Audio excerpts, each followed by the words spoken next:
My daughter called me from the driveway of her own house at 8:47 on a Tuesday night, whispering into the phone so her husband wouldn't hear. "Dad," she said. "Kevin says you told him it was fine. That you'd already agreed. He wants me to sign the papers tomorrow." I want to explain what those two sentences meant to someone who spent 35 years in insurance risk management before I explain anything else. When Kevin said your father already agreed and Amy hadn't verified with me first and she was calling from a driveway at 8:47 at night in a whisper, I didn't need a private investigator. I needed the 47 seconds it took me to walk from my kitchen to my home office and pull up the document. Amy forwarded. It was a waiver of prospective inheritance rights. Amy's name on the signature line. Kevin's name as joint beneficiary of any proceeds from Art and Ruth Hendricks. A notarization date set for the following afternoon. I had not agreed to anything. I had never discussed anything of this kind with Kevin. I had never been asked. My name is Arthur Hendricks. I am 63 years old. I spent 35 years in the insurance industry, the last 15 as regional director for the Midwest for one of the largest carriers in the country. In that time I have read more contracts than most people see in a lifetime and developed a specific skill. I understand the distance between what a document presents itself as and what it is actually designed to do. I knew what that waiver was. I knew what it was for. And I knew, with the cold clarity of someone who has spent a career measuring risk, that my daughter had been standing in that driveway for 4 years and hadn't seen it yet. The question was how long Kevin Marsh thought he had before she did. Let me begin with who I am, because it matters for what I did, and why I was able to do it. I am Arthur Art Hendricks, 63 years old, retired 18 months ago from Meridian Insurance Group in Columbus, Ohio, after 35 years of service. For the first 12 of those years I was a field agent handling individual and commercial accounts across the greater Columbus market, residential policies, small business coverage, the ordinary portfolio of a mid-market agency in a Midwestern city. For the following 8 years, I was a district manager supervising 14 agents and a support staff of 9. For the final 15 years I was regional director for the Midwest region, responsible for a book of business representing approximately $2.4 billion in annual premiums, and a department of 237 people across 9 states. I tell you the scope of the work, not for self-aggrandizement, but because the scope shaped a specific skill. Insurance, at its operational core, is risk assessment, and risk assessment, in practical execution, is the systematic analysis of the gap between presentation and reality. The application I received from a homeowner was not simply a form to process. It was a representation of a relationship between that homeowner and their property, their finances, their circumstances and history, and my job was to evaluate the accuracy of that representation in the context of everything. The application did not say. The same with a life policy, a business policy, a commercial umbrella. You read what is presented. You read the surrounding context. You identify where the two diverge, and you understand why they diverge, and that understanding is the product you are actually selling. The cases that stayed with me over 35 years were not the large ones, not the multi-million-dollar fraud investigations, or the complex reinsurance disputes that required litigation, teams, and years to resolve. The cases that shaped my professional thinking most completely were the small ones. The property owner who filed 3 water damage claims in 4 years on a house that sat on completely flat terrain with no water table concerns, which turned out to reflect a pattern of deliberate damage rather than bad luck. The small business owner whose inventory claims consistently exceeded his purchasing records by a margin that would have required growth rates impossible for his actual sales history. The life insurance applicant whose medical history was technically accurate but whose omissions, the things not said, told a complete story when read against each other.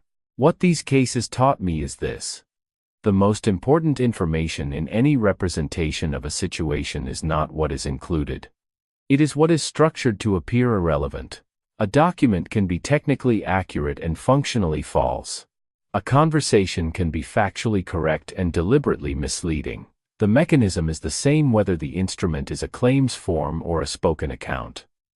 You select the facts that support the interpretation you want the reader to reach, and you arrange the surrounding context so that the missing facts don't trigger a question. I have been doing this kind of reading since I was 26 years old. I do not turn it off.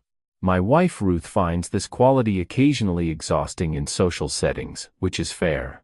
In the past 18 months, she has also told me that she is grateful. I have it.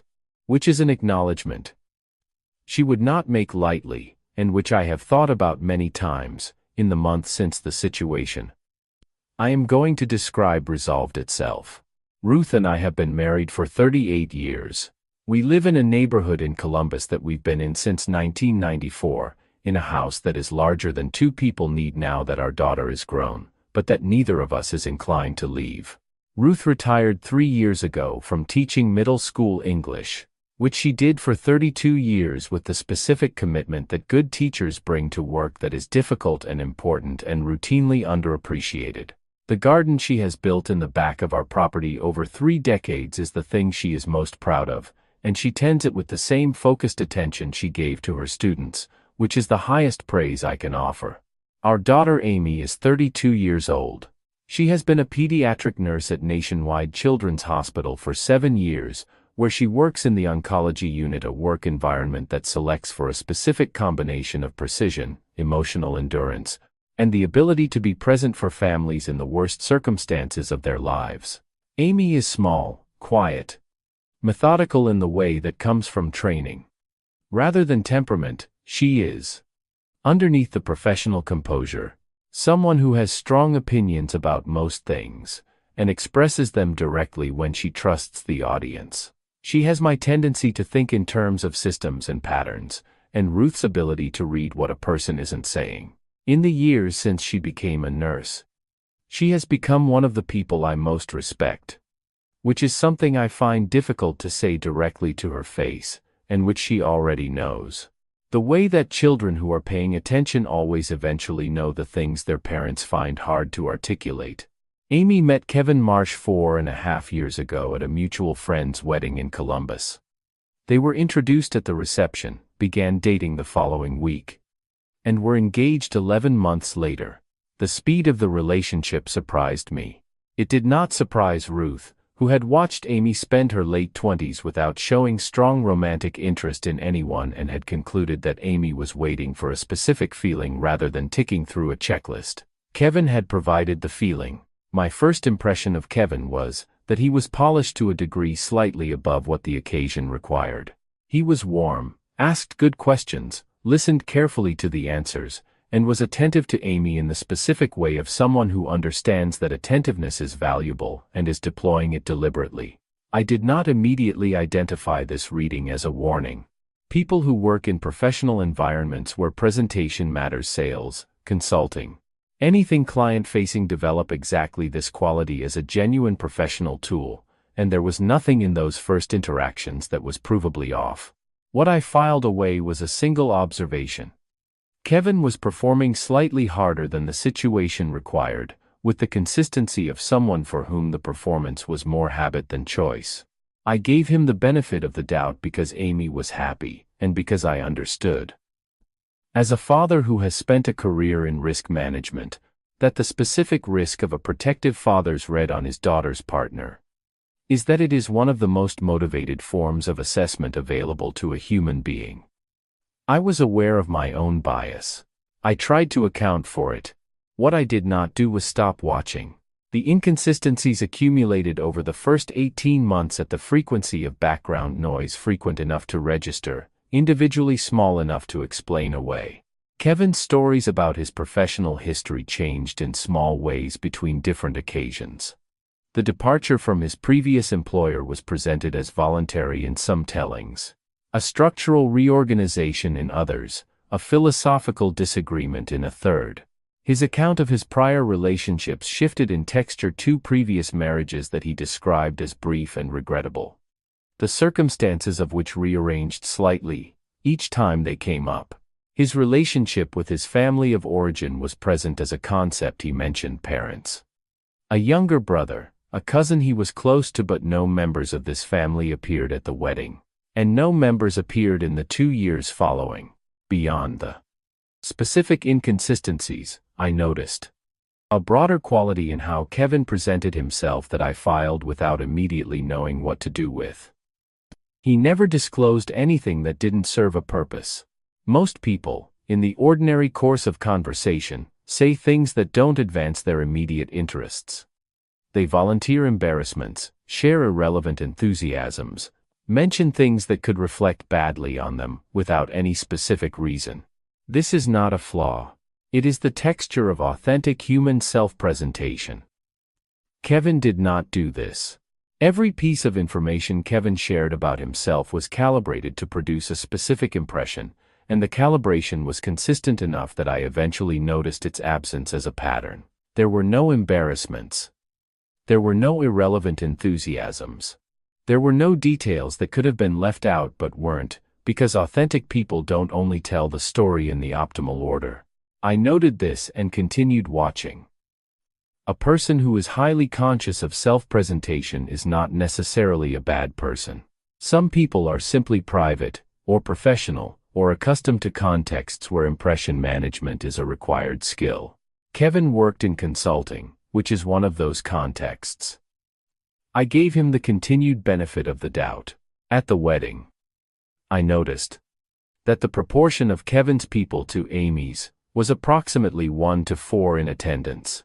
Kevin's explanation was a combination of geographic distance and a complicated family situation that he did not detail. The explanation was plausible and I did not press it.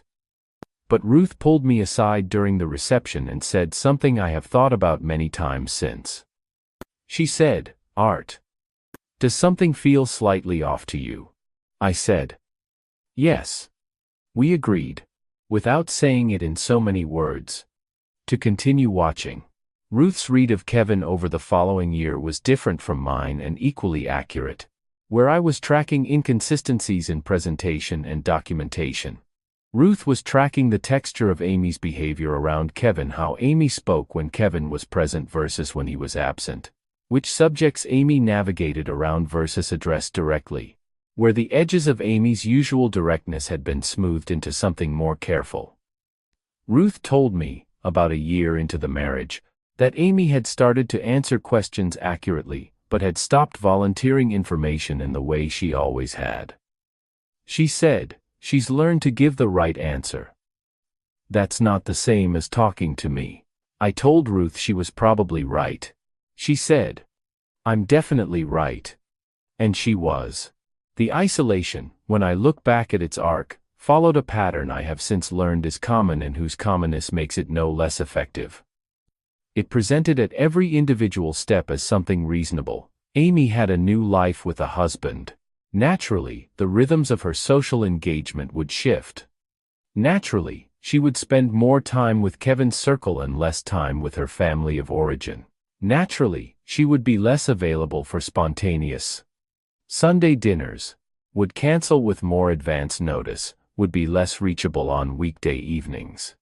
Each adjustment was individually unremarkable. What I was not adequately tracking was the aggregate direction that over 18 months, the distance between Amy and Ruth and me had been steadily and consistently increasing, that every adjustment moved in one direction, and that the adjustments corresponded in timing to Kevin's presence in various situations. The specific events I noticed. Approximately 7 months into the marriage, Amy canceled plans with Ruth, plans to see a film Ruth had been looking forward to, made 2 weeks in advance with a text message sent the morning of the day they'd planned to go. The reason was that Kevin had made plans for them that conflicted. Ruth called Amy to reschedule and mentioned, gently, that advance notice would have been nice. Amy apologized and the conversation was warm. 2 days later, Kevin called Ruth to explain that Amy felt like Ruth didn't understand how demanding the first year of marriage was on a couple's time. Ruth had not said this. Ruth had said she wished she'd heard sooner. The gap between what Ruth had said and what Kevin reported Ruth had said was small enough to dismiss and large enough to register. About 9 months in, Amy's closest friend from nursing school, a woman named Chen, mentioned to Ruth at a mutual acquaintance's event that she hadn't seen Amy in 5 months, and that Amy's texts had become short and infrequent. Chen was not upset. She understood people got busy, especially in the first year of marriage. She mentioned it in passing. Ruth mentioned it to me. I noted it.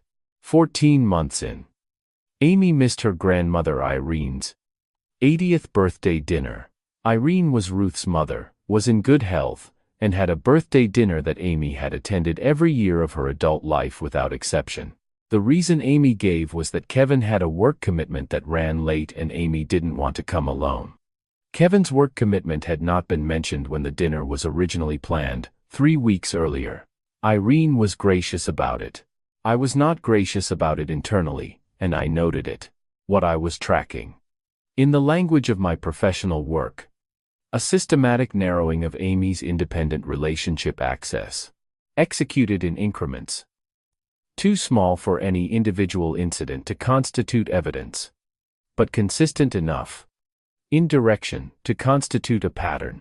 By the end of the second year, Amy's primary social context was Kevin, his friends, his preferences, his schedule, his read of whether a given social engagement was worth the cost in time and availability. That is not how Amy had ever lived, and the adjustment had happened without a clear moment I could point to and say, there, that is when it changed. The first Christmas of the marriage. Amy called to say she and Kevin would be in Columbus for Christmas Eve, but would be leaving by midday to spend Christmas Day with Kevin's family in Cincinnati. Ruth and I exchanged a specific look across the dinner table. What I noted about that phone call, what I stored was not the plans themselves, but the quality of Amy's voice when she delivered them. She spoke with the flat, careful precision of someone reading from a prepared text. Amy has never been a flat speaker. The flatness was the accommodation. She was delivering information she had been coached on and had learned to deliver accurately, at the cost of the warmth that is normally present in her voice. I asked Amy directly, about 6 months into the marriage, how things were going. We were briefly alone in the kitchen. Kevin was in the other room and she told me things were going well. She listed 3 specific things that were going well. The apartment, Kevin's new job, a trip they had taken. The list had the quality of talking points, which is not how Amy has ever talked to me. The talking points were a signal. I stored it. The financial dimension of what Kevin was doing became visible in the second year of the marriage, when Amy's maternal grandmother, Irene Nakamura, passed away. Irene was 87. Had been in declining health for 2 years, and her death was not a surprise. Which does not diminish grief. She had been a specific kind of grandmother, the kind who kept a written record of things she'd promised to grandchildren, and made certain those promises were kept, who remembered the details of people's lives and treated the memory as a form of respect. Amy had been close to her in the specific way you can be close to an elderly person. You admire, not with the intimacy of shared daily life, but with the accumulated weight of Sunday visits and long phone calls and the particular attentiveness of someone who understands that a person in their 80s has a limited number of conversations still ahead and makes each one count. Irene had worked as a bookkeeper for 31 years, owned her house outright, carried no debt, and had invested quietly and patiently for 4 decades. She left Amy $280,000, the product of a lifetime of exactly that kind of patience. Bequeathed to the granddaughter she was most proud of, with a handwritten note that said, in full. For Amy, who always knew how to listen. Use it for something that matters. Kevin called me within 72 hours of Irene's death. He called me, not Amy. He called me before I had spoken to Amy that day. He expressed condolence and then, within 4 minutes of the call beginning, moved to the subject of the inheritance. He framed the conversation as concern. He said he knew Amy was going to want my guidance on what to do with the money, and that he thought it would be valuable if he and I worked together to make sure Amy didn't make impulsive decisions in the context of grief. I asked him what he meant by impulsive decisions. He said, just money decisions made in an emotional state weren't always the best decisions. He said I knew how Amy could get emotional. I told him I thought Amy was capable of managing her own inheritance with whatever professional guidance she chose to seek. He laughed in the way of someone who had expected a different response and was recalibrating. He said, of course. I just want to make sure we're all on the same page. I said, I appreciate that, Kevin. I hung up and called Ruth and told her about the conversation. Ruth was quiet for a moment and then said 4 words. He called you first. She was right. Kevin had not called to grieve with me. Kevin had called to establish the terms of his relationship with a financial resource before that resource had a chance to make its own assessment of the situation. In insurance terms, he was trying to position himself as an interested party in the underwriting conversation before the underwriting conversation began. What followed over the next 6 months were 3 separate attempts by Kevin to establish some form of indirect access to Amy's inheritance. Each constructed to appear reasonable, each requiring my participation or agreement in a way that would have created a record of that agreement. The first, Kevin sent me a document he described as an informal family trust framework that he and Amy had been discussing, and asked for my thoughts. The document, when I read it carefully, was not a trust framework. It was a broadly drafted power of attorney instrument with Kevin listed as primary financial decision maker and Amy as secondary. I called Amy to confirm whether this was something she had initiated. Amy said she thought I had suggested it. I had not suggested it. The document had been attributed to me without my knowledge. The second, Kevin approached Ruth separately. On 2 occasions, when Ruth and Amy spoke by phone, and asked whether Ruth and I had considered formalizing Amy's role in our estate planning now that there's a family unit to consider. Ruth told him our estate planning was between us and our attorney and did not concern him. He raised the subject twice more with Ruth over the following weeks. Ruth stopped taking his calls. Kevin then told Amy that Ruth had been difficult to reach and seemed to be maintaining some distance, an account that, when Ruth heard it from Amy, she described to me as a complete fabrication, delivered with a completely straight face. The third was the waiver document. The one that produced the Tuesday night call from the driveway. Kevin had told Amy that Art had agreed it would be simplest for Amy to clarify her inheritance expectations in advance. Specifically, that in the event of Art and Ruth's deaths, any assets directed to Amy would be subject to conditions Kevin had outlined, with Kevin listed as joint beneficiary of the proceeds. Kevin told Amy that Art had agreed to this arrangement. Kevin named a specific conversation, a specific week. Amy had not verified with me.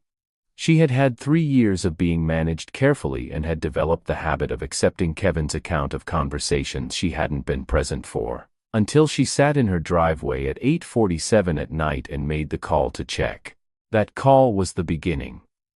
What I did next I want to describe with care, because the sequence matters.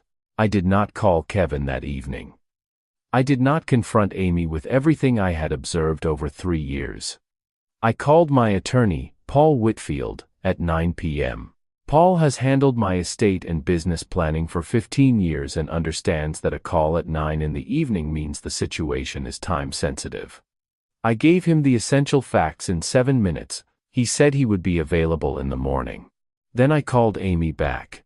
I told her, clearly and specifically, that I had not agreed to the arrangement Kevin described. That I had never had a conversation with Kevin about Amy's inheritance expectations. That my call log showed Kevin had not called me in over 2 months, which was inconsistent with Kevin's account of a recent conversation. Amy was quiet. I said, when Kevin told you this, did he give you a time frame? When was the conversation supposed to have happened? She said Kevin had said it was last week. I said, Kevin has not called me in over 2 months. I can show you the log. More quiet, I said. I'm not asking you to do anything tonight. I need you to sleep on this. Tomorrow morning I want to come over and show you some things. Not about the document. Just some things I've been keeping track of and should have shown you earlier. That's something I should have done sooner, and I didn't. And I'm sorry for that, she said. What kind of things? I said. Things I noticed. Things I wrote down. She was quiet again. She said, "Okay, Dad." She didn't whisper when she said it. I spent 2 hours that evening going through what I had accumulated. 14 months of notes, saved messages from Kevin and Amy, documented call logs, the 2 prior documents Kevin had routed through me, my conversations with Ruth, and everything that had been said in the driveway call conversation. I organized it chronologically and by category. This is what I know how to do. I had been doing it professionally for 35 years. The fact that the subject was my son-in-law rather than a commercial underwriting risk did not change the methodology. I also called Gerald Park. Gerald was my director of investigations at Meridian for 11 years. A careful, methodical man who retires from investigative work. The way athletes retire from sports, which is to say, that the capacity doesn't diminish with the job title.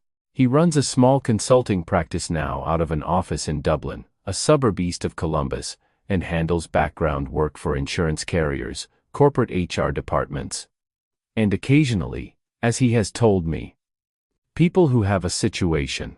He and I have kept up the professional contact that decades of collaborative work tends to produce: a standing lunch twice a year, phone calls when either of us encounters something the other might know something about.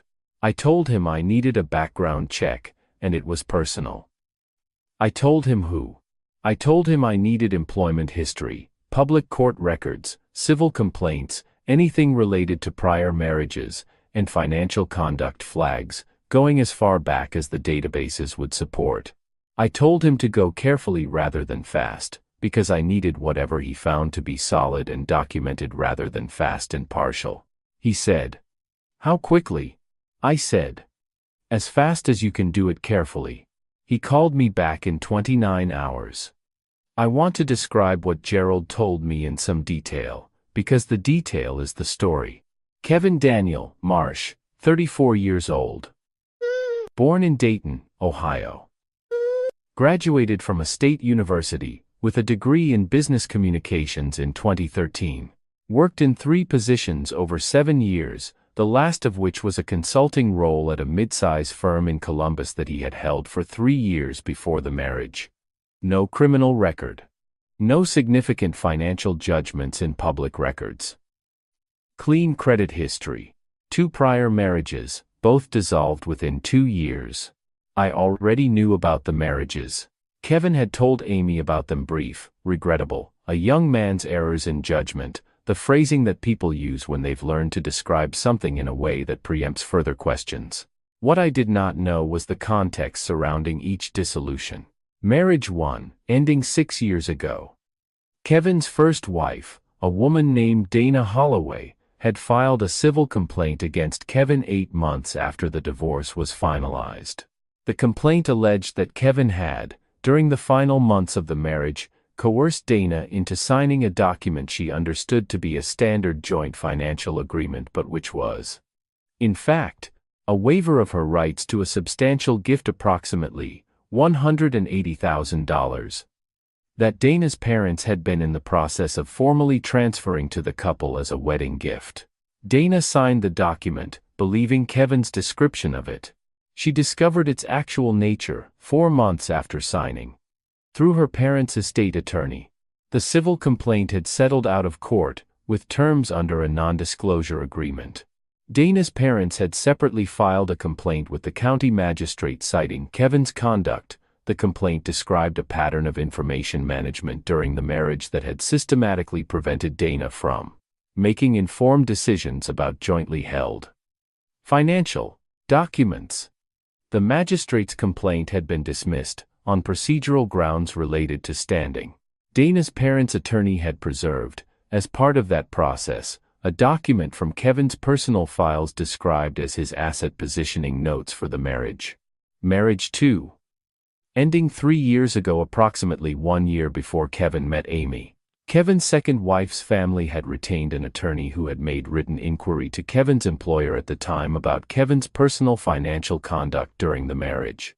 The inquiry specifically asked whether the employer was aware that Kevin had been having employees at the firm notarize personal documents for Kevin during business hours, a practice that appeared to have been used to have certain documents in Kevin's second marriage witnessed without the presence of the spouse.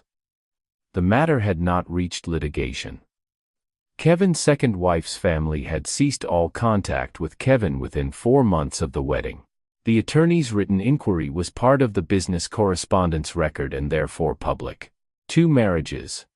2 families who had raised concerns through legal channels. 2 situations that had resolved short of formal prosecution because the evidence, while sufficient to establish pattern and conduct, had not met the threshold for criminal charges under Ohio statutes. The specific gap between the civil record and the criminal record was not ambiguity. It was the practical consequence of how narrowly drawn financial coercion statutes tend to be, and how difficult they are to prosecute when the conduct is carried out through documents that the victim technically signed. Kevin had been practicing. He had refined the method across 2 prior families. Amy was the 3rd application. He had also, and this is the detail that Gerald mentioned almost in passing, the way experienced investigators mention things they know you'll understand without elaboration. He had also been consistent in target selection. Both prior wives had prospective inheritances. Both had parents who were in the process of making substantial transfers to the couple at the time of the marriage. Both marriages had involved a period of increasing isolation from the wife's family of origin before the financial document phase had begun. The timeline across both cases was nearly identical. Approximately 8 months from marriage to the beginning of the financial document phase, approximately 18 months to the attempt at final extraction. Amy's marriage was 22 months old when the trust document appeared. Kevin was, if anything, running behind his own established pace.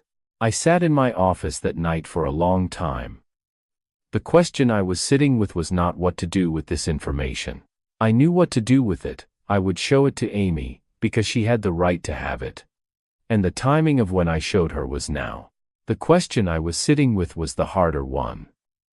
Why had I not pushed harder to show her this sooner? I had been watching for 3 years. I had a read that I trusted. I had waited for certainty rather than acting on the assessment I already had, and the waiting had cost Amy more than it needed to cost her. That is the accounting that I live with, and it is appropriate that I live with it. I drove to Amy's apartment the morning after her call. Kevin was at work. Amy and I sat in her kitchen and I put everything on the table. My 14 months of notes, the call logs, the 2 prior documents, Gerald's background report, and the full documentation of every conversation I had had with Kevin about money in which Kevin had attributed positions to me that I had not held. I did not tell her what to feel about any of it. I put it on the table, and I said, I should have shown you this earlier. I'm showing you now. Amy reads with the focused, sequential attention of a nurse. She processes information before responding to it. Does not skim. Does not jump to conclusions. She read the full 40 minutes of material in approximately 40 minutes. I made coffee and sat across from her and did not say anything. When she finished, she did something I had not fully anticipated. She went back to the beginning and read it again. Not all of it, the notes she had already absorbed, but Gerald's report, specifically the section about Dana's civil complaint, she read twice. I watched her face do something I had last seen when we had received Amy's college acceptance letter, a very specific expression of someone who is receiving information that is both good and terrible simultaneously. Good because it confirms that what they perceived was real. Terrible because of what it means, that it was real. She set the papers down and looked at the kitchen table. She said, the notes about Dana's parents. Kevin's internal document about asset positioning. That's the same phrase he used when he called me about Grandma Irene's money. He said we should think about asset positioning for the inheritance. I said, yes. She said, I thought it was just finance language. Consultant language. I said. It was consistent language. The same language across different contexts and different people. She was quiet again. She said, the timeline. Gerald said in the first marriage it was 8 months to the first financial document phase. She looked up at me. Kevin and I got engaged 11 months after we started dating. I said, I know. She said. He was on schedule. The word schedule sat in the kitchen for a moment.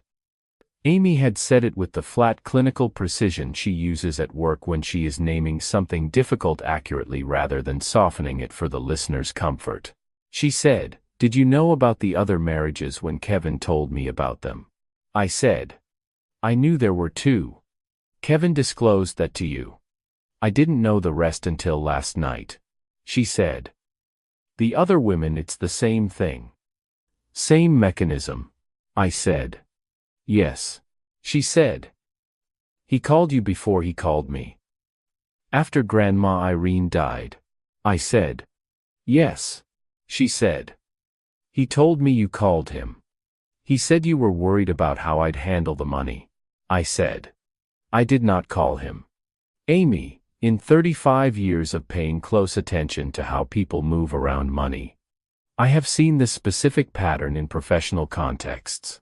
It doesn't always look the same from the outside, but from the inside, the person inside it has a consistent effect. You start to not trust your own perception of conversations you were actually in. You start to wonder whether what you heard was what was actually said. She looked at me. She said, I've been doing that for 2 years. Specifically about conversations with you. Kevin would tell me what you'd said, and it would be slightly off from what I remembered. But not so off that I could point to it clearly. And I'd think, maybe I misheard. Maybe I got the tone wrong. I said, you didn't misheard anything. The inconsistency you were noticing was real. She was quiet for a long time. She said, I've been calling you less. Because Kevin told me you found it hard to accept that I was an adult making my own decisions. That you'd said that to him directly, that you thought I wasn't capable of managing my life without your guidance. I said, I never said that. She said, I know. I think I've known for a while. But knowing it and being willing to follow the knowing, those are different things when you're inside something. I said, yes. They are. She said, tell me about the trust. And her voice, when she said it, had come back the direct, clear, no nonsense register of a woman who has processed something difficult and is deciding what to do next. Paul Whitfield had proposed, in our 9 p.m. call, a straightforward protective structure. The remaining undistributed portion of Irene Nakamura's estate, approximately $130,000, would be placed into a formal trust rather than transferred directly to Amy. Amy would be the sole beneficiary. Paul would serve as trustee. The trust document would include a specific provision stating that no third party, including any current or future spouse or domestic partner of the beneficiary, could access, direct, or make decisions about the principal or earnings without Amy's explicit, documented, individually authorized instruction at each decision point. This was not a dramatic legal instrument. It was a standard protective trust, the kind used routinely in estate planning when a beneficiary is in a situation of potential vulnerability to outside influence. Its design was precise. It gave Amy full control over her own inheritance, while removing any mechanism by which a third party could establish access without her deliberate, documented consent. It was, in the language of my professional training, a clean risk containment structure. It had one additional quality that Paul identified, and that I had thought about before he said it. It was a diagnostic. If Kevin's interest in Amy was what he presented it to be, genuine care for her well-being and future, then a trust that protected her financial assets from anyone's access, including his, would be welcome news. There is no reason for a person who loves their spouse to object to a structure that protects that spouse's inheritance from all outside access. If Kevin's interest was primarily in establishing access to those assets, the trust would produce a reaction. Amy called Paul that afternoon. They spoke for 42 minutes. She asked the right questions with the precision of a person who has been trained to understand exactly what consent means. Paul answered them. She called me afterward and said, "I've agreed to the trust." She said it with the specific flatness of a decision that has been made and does not require ornamentation. I said, "Okay." She said, "Dad, I'm not ready to. There's a lot I still need to work through about what all of this means." I said, "I know that. You don't need to work through it today," she said. "But I'm going to stop letting Kevin speak for what I'm thinking. And I'm going to stop letting him speak for what you've said." I said, "That seems like a reasonable starting point." Kevin found out about the trust 4 days later, when Amy told him. She called me the following morning and told me about the conversation in brief. Controlled sentences, the way she reports clinical information, just the relevant facts in sequence. Kevin had told her the trust was Art overreaching. He had told her it was a power move by Art to control her. He had told her that Art had never genuinely accepted their marriage, that Art had been working against them since before the wedding, and that the trust was the final evidence of Art's fundamental unwillingness to let Amy be an adult. Amy said, "He was very upset." I said, "What did you tell him?" She said, "I told him the trust was my decision, and I wasn't going to reverse it." She paused. She said, "He asked me if I had actually read the document myself, or if you'd told me what it said. I told him I had read every word of it and had spoken to the attorney directly without you present." I said, "Good." She said, "He didn't believe me." I said, "What he believes about what you read or didn't read doesn't change what you actually read." She was quiet for a moment. Then, "No, it doesn't." Kevin called me directly at 6 that evening. He was not the person I had known for 4.5 years. The polish was gone, the warmth, the performed attentiveness, the careful management of impression. What remained was focused and cold and communicating, in the specific way that unguarded speech communicates. That the managed version of Kevin had been entirely instrumental. He said, "You went behind my back." I said, "Kevin, I supported my daughter's decision about her own inheritance. There was no back to go behind." He said, "You have done everything possible since the beginning to undermine this marriage. Amy sees it. She just won't say it to you because she's protecting you." I said, "I imagine that's a conversation for Amy to have with you, and you with her." He said, "I want to know what you told her. What Gerald Park told you." He said the name with the specific precision of someone who has been monitoring a situation and is no longer willing to pretend they haven't been. I noted this. I noted it with the specificity that 35 years of risk assessment produces the noting of a fact that changes the shape of the surrounding context. Kevin had been aware of Gerald Park's connection to me. He had been watching the edges of my response to his actions more carefully than I had known.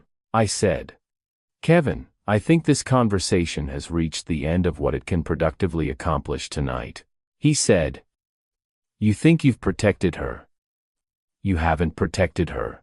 You've driven a wedge into this marriage, and when it costs you, your relationship with Amy. I want you to remember that I gave you the chance to step back and you chose not to." I said, "I'll remember this call." I hung up. I wrote down everything that had been said, verbatim, within 12 minutes of the call ending. I forwarded the notes to Paul that evening. I saved the call log with a timestamp. 3 weeks passed. During those 3 weeks, Kevin called me 4 times, from 2 different numbers. I did not answer any of the calls. I logged each one with the date, time, and number. Amy came to Sunday dinner, The first time in 4 months she had come without Kevin present or a Kevin-related reason for the visit. She sat in the kitchen with Ruth for an hour before I got home from an errand. Ruth told me afterward that they had talked about Irene, not about Kevin. Not about the trust. Not about any of the surrounding situation. Just about Irene. Ruth said Amy had cried, which was the first time Ruth had seen her cry since the funeral. In the 4th week, Amy called on a Wednesday afternoon. She said she had been staying at a friend's apartment, a colleague named Jenna, for the previous 10 days. She had not told me. She said she had found something. She said, Kevin left himself logged in on my laptop. I wasn't looking for anything. I was looking for a document I'd saved, and I opened the wrong folder. She said, he has a strategy document. It's titled, Approach. For art. I said. Tell me what's in it. She said. It's Dad, it's notes. Like a project brief. There are sections. One is called Asset Position Overview. One is called Family Management, Art and Ruth Hendricks.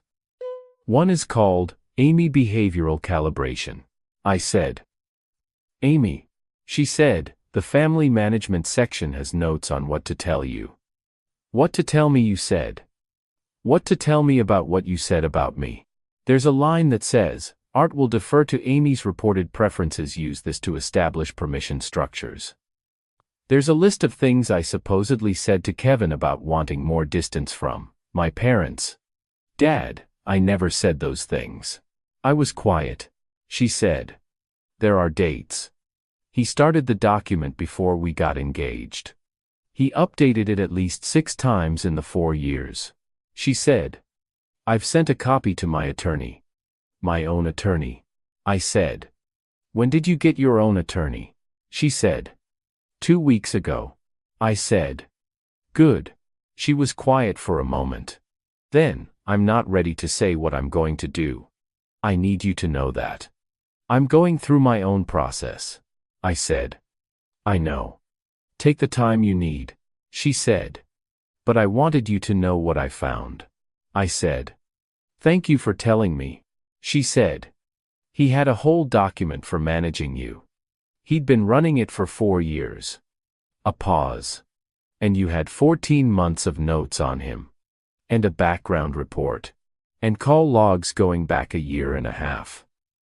And he had no idea. I said. No. He didn't.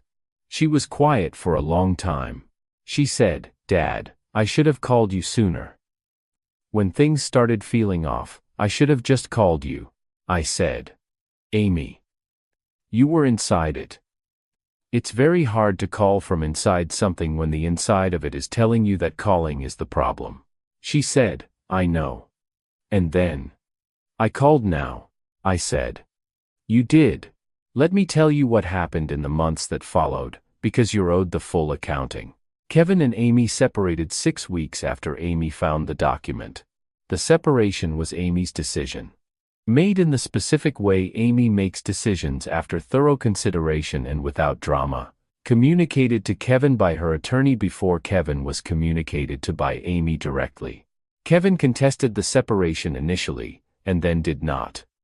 His attorney sent a letter claiming the Irene Nakamura Memorial Trust had been established with fraudulent intent to deprive Kevin of marital assets, and demanding that it be restructured before divorce proceedings were finalized. Paul's response to Kevin's attorney was 4 sentences. The trust had been established at Amy's request, before any divorce proceedings had been initiated, with Amy as the sole beneficiary, in the ordinary course of estate administration. The structure was standard protective trust practice.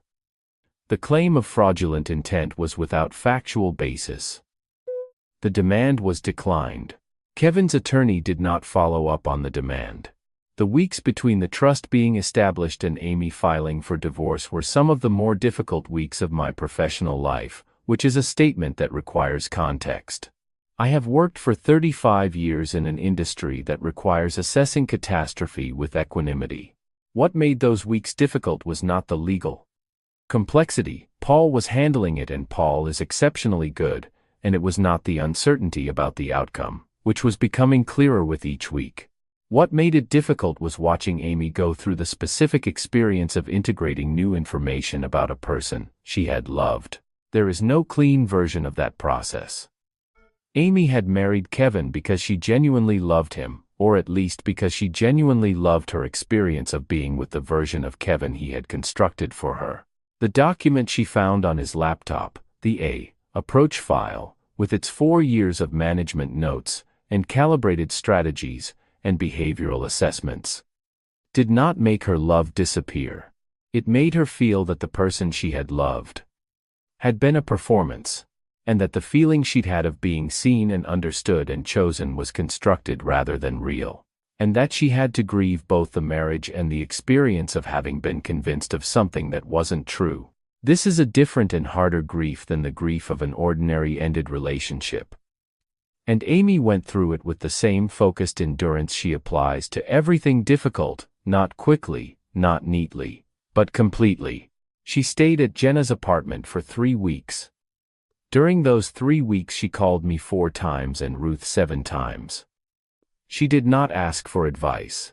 She asked to talk, which is a different request, and Ruth is better at that particular service than I am.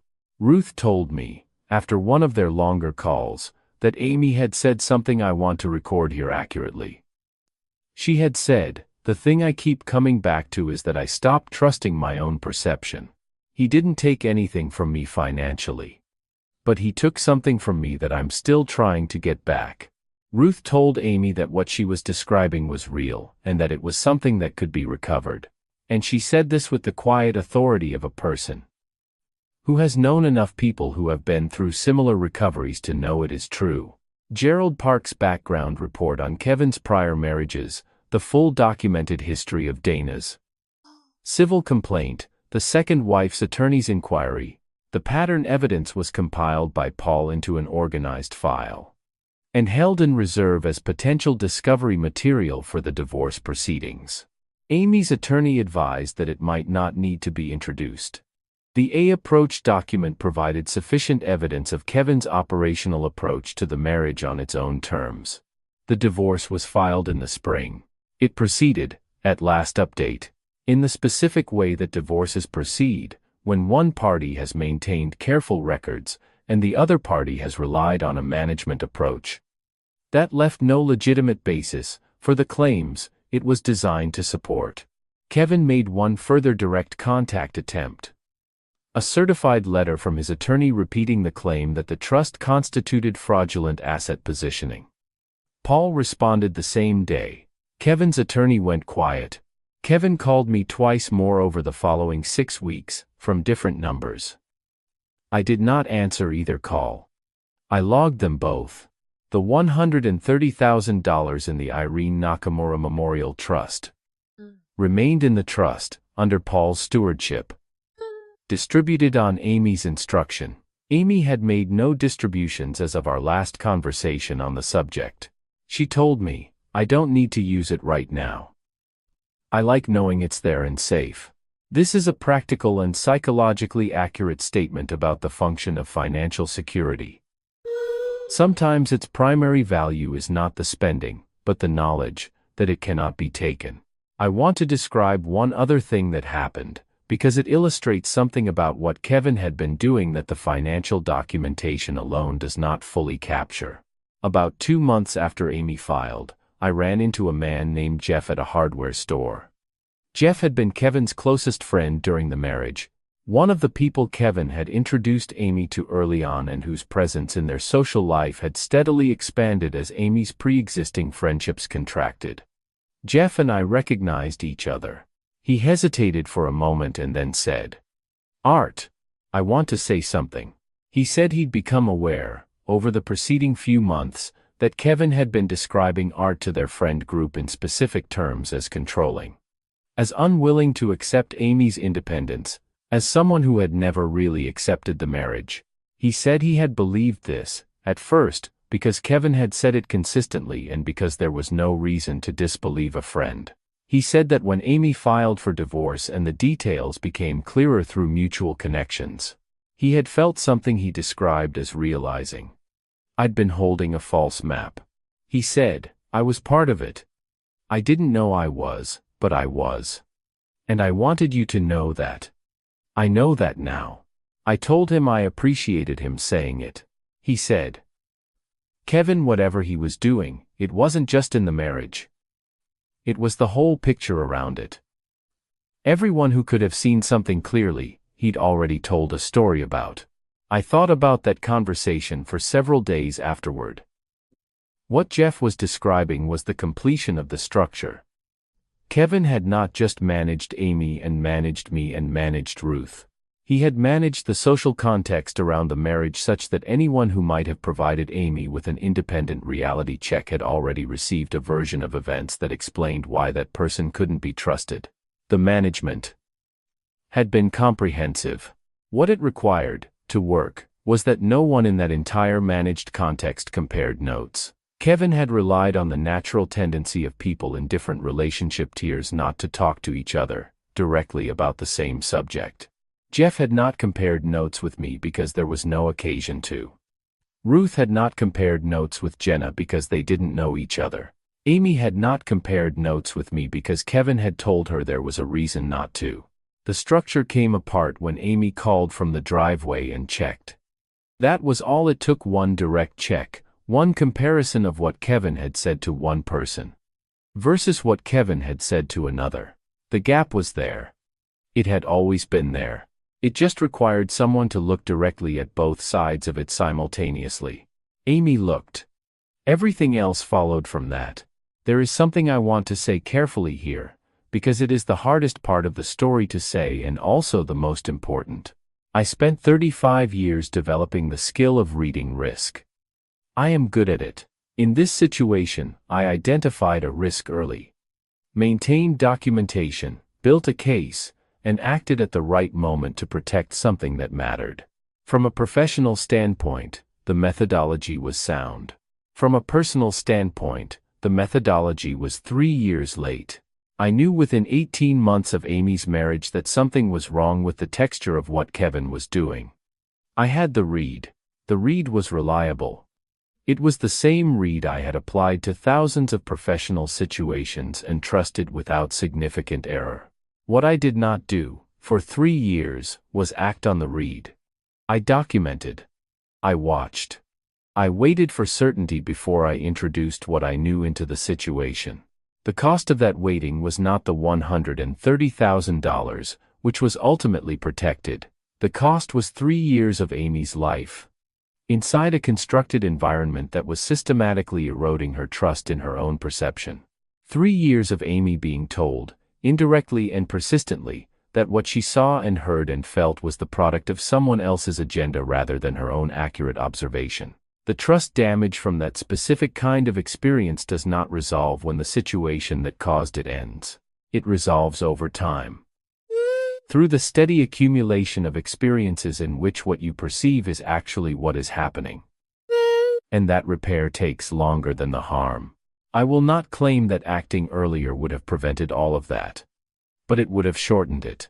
And I chose the comfort of patience over the discomfort of action, which is a form of cowardice that I have called by its accurate name in my own accounting, and which I do not intend to repeat. I tell you this because stories about fathers protecting daughters can be told as straightforward narratives of competence, and I don't think that's accurate or useful. The competence was real. The delay was also real. Both are part of what happened. Here is the distinction I have been working out since this concluded, and that I want to offer in case it is useful. There is a professional version of risk assessment and a personal version, and they operate with the same analytical method but produce different obligations. In the professional version, the obligation ends at the assessment.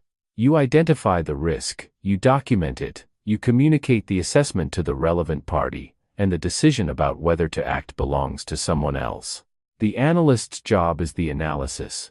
In the personal version, when the risk is to someone you love, the assessment creates an obligation to act, not to make the decision for the person whose situation it is, but to ensure they have the information. Their decision should be based on. Amy's decisions throughout all of this were hers to make, and they should have been, and the decisions she made were good ones. But for 3 years she was making decisions without the information I had.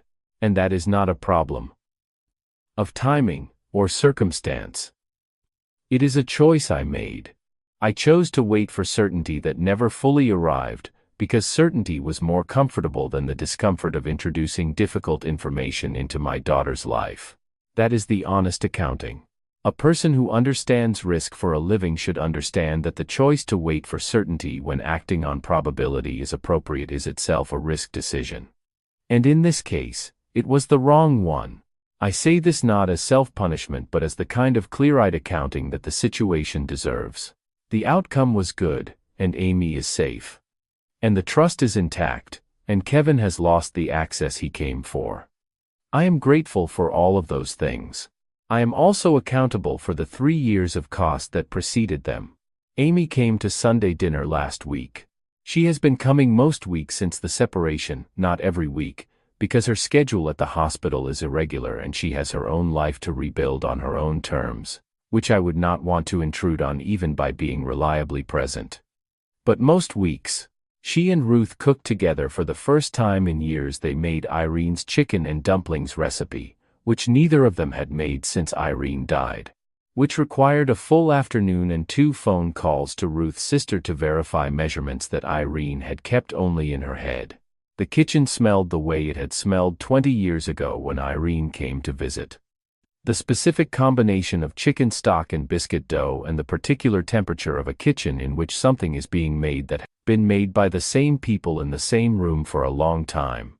Amy sat at the kitchen table after dinner and talked about her work, a patient she'd been following for 4 months, who had reached a milestone, a family she'd been supporting through a difficult treatment phase, a colleague she'd been mentoring in her first year in the oncology unit who had, according to Amy, the makings of something special in that specific work. She talked with the unhurried specificity of someone who is doing work that matters to them and has enough room in their life to tell people about it. She had not talked that way in 4 years. I had not fully noticed, in those 4 years, how precisely the absence of it had changed the quality of every conversation we'd had. You normalize what you have, and when what you had before returns. The comparison is striking. Jenna was there for dinner, Amy's friend, the colleague who had put her up during the weeks of figuring things out. I have come to like Jenna enormously, for the specific quality of being a person who says exactly what she sees and expects everyone around her to do the same, which is a quality that Amy needed more of in her life than she'd had for 4 years. Jenna told a story about a nursing school professor that made Ruth laugh until she had to set down her fork, which is not an easy achievement. Before she left, Amy and I were alone in the kitchen for a few minutes while Ruth said goodbye to Jenna at the door. Amy was washing the last bowl at the sink and she said, without turning around, "Dad, I've been thinking about something." I said, "What's that?" She said, "Kevin had a document. 4 years of strategy notes for managing you. A whole project management system for handling. Art Hendricks. Sections. Behavioral notes. Update logs." She set the bowl in the drying rack. "And you had 14 months of documentation he never knew existed. Call logs, conversation notes, the background report, the financial document trail. All of it. He was running an active management strategy and you were quietly building a case the entire time." I said, "Yes." She turned around. She said, "He thought he was the one who understood how this kind of thing worked. He thought you were the passive element." I said, "He made that assumption fairly early in the marriage and never revisited it." She was quiet for a moment. She said, "You know what that is? In insurance terms." I said, "What?" She said, "A misread. He mispriced the risk." She picked up her bag and kissed me on the cheek and walked to the front door. I stood in the kitchen for a moment. She was right. Kevin had constructed a 4-year strategy based on a fundamental misread of the primary risk in the situation. He had assessed me as a passive variable, a resource to be managed, a perception to be shaped, a potential obstacle to be preemptively neutralized through careful narrative management, and he had never revisited that assessment when the evidence should have prompted him to. He had deployed his method with the confidence of someone who has successfully applied it twice before and has come to trust the method more than the ongoing data. In 35 years of insurance work, I have seen this error produce catastrophic results for the entity making it. The misread compounds. The longer you operate on a false model, the more you have invested in its accuracy. And the more painful and comprehensive the reckoning when the model fails. The underlying reality doesn't change because you've built a strategy on a misread of it. The reality waits. What Kevin had not calculated, in 4 years of managing the situation, was that the thing he was most carefully managing, my access to information, my perception of the situation, my relationship with Amy, was the thing I was independently documenting from the outside. He had not calculated that the documents he attributed to me, the conversations he reported I'd had, the positions he described me as holding, were all being recorded and cross-referenced against a separate parallel record he didn't know existed. He had not calculated that a person who spends a career identifying the gap between what is presented and what is real does not stop doing that when the subject is his own family. Kevin is in his mid-30s. He has applied a version of this method to 3 families, and each application has ended in the exposure of the method and the loss of what the method was designed to acquire. He has not, to my knowledge, faced criminal charges for any of it, which is a function of how narrowly financial coercion laws tend to be written and how difficult the conduct is to prosecute in the absence of a formal theft. He has lost, each time, only the access he was seeking. That is not nothing. It may be enough. It may not be. That is not my accounting to make. Ruth's garden is coming into its spring cycle. The azaleas along the back fence are going to bloom within the next 3 weeks. If the temperature holds, and Ruth has been out there every morning since the last frost lifted, making whatever preparations azaleas require in late March. She has been doing this every spring for 30 years.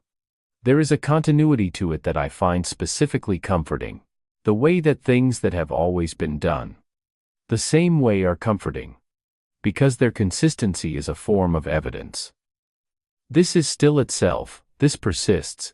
The interruptions did not change what was fundamentally here. I sit with that continuity sometimes in the mornings, with coffee, looking out at Ruth moving through the garden. She has a specific focus in those mornings that she describes as not thinking about anything, which I have come to understand means that she is thinking about everything, but has made the useful decision to think about it in a context where the body is also occupied and the thinking happens at a pace the body sets. Ruth has always been better at this than I am. I tend to think about things at the desk, with documentation, which is effective for certain purposes and less effective for others. This year, in the mornings when I sit with the coffee and watch the garden, I think about what the past several years have been, not about Kevin. I have completed my accounting of Kevin and have little further interest in his situation. I think about Amy, and about what I observed and what I missed, and what eventually happened, and about the specific way that the thing I spent 35 years doing professionally turned out to be the thing that mattered most.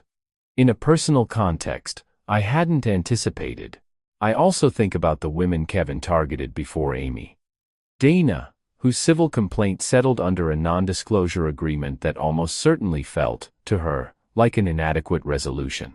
The second wife, whose family's attorney inquiry went nowhere for procedural reasons. 2 families who raised concerns through every legitimate channel available to them and watched Kevin walk away because the evidence threshold for criminal action was not met. 2 situations that shaped Kevin's confidence that the method was reliable, and that the risk of exposure was manageable. I want to say something about those families and what I wish I could tell them, though I have no way to reach them and would not do so if I could, because it is not my place. What I would want them to know is that the records their attorneys made the civil complaint that settled, the business correspondence that went into the public record were the things that, eventually, told the story. Gerald found them. Gerald found them because I asked him to look.